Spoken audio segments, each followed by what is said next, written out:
বিসমিল্লাহির রহমানির রহিম। আসসালামু আলাইকুম সুপ্রিয় দর্শক, আমি আজকে যে রেসিপিটা শেয়ার করব সেটা হচ্ছে জাম্বুরা মাখা। লেবু জাতীয় ফল জাম্বুরা, এটি একটি ঔষধি গুণ সম্পন্ন ফল। দামি, সস্তা আর পুষ্টিগুণে ভরপুর টক মিষ্টি স্বাদের এই ফলটি লবণ মরিচের সাহায্যে মাখিয়ে খাওয়া ছাড়াও এটি কিন্তু জুস করেও খাওয়া যায়। তো আমি চলে যাচ্ছি মূল রেসিপিতে। একটা জাম্বুরা আমি নিয়েছি আর মুখ থেকে মোটা কিছু অংশ চাকুর সাহায্যে প্রথমে কেটে নেব। জাম্বুরা ভিতর থেকে বের করে নেওয়ার জন্য প্রথমে কেটে নিলাম আর চাকুর সাহায্যে এভাবে করে চারপাশটা একটু কেটে নিচ্ছি। এতে করে ভেতর থেকে জাম্বুরাটা সহজেই বের করা যাবে। তো আঙ্গুলের সাহায্যে এভাবে স্পেস করলেই উপরের খোসাটা সরিয়ে যাবে। এতে করে ভেতর থেকে জাম্বুরাটা ভালো করে বের করে নেওয়া যাবে। তো আমি জাম্বুরাটা বের করেছি এবং ছিঁড়ে নিচ্ছি।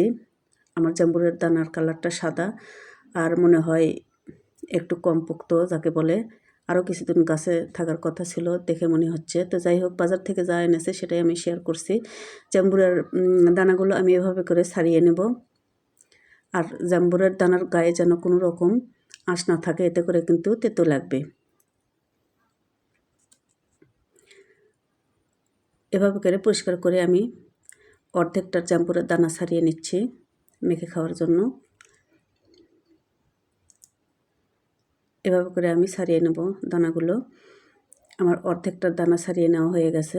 এবার আমি মাখতে যাচ্ছি আর অর্ধেকটা আমি পরে এমনিতেই খেয়ে নেব। যাই হোক, দানাগুলো আমি মাখতে যাচ্ছি। এবার এখানে পরিমাণ করে নিচ্ছি। 2টা কাঁচামরিচ কুচি করে কেটে নিয়েছি, স্বাদ মতো লবণ দিয়ে নিচ্ছি।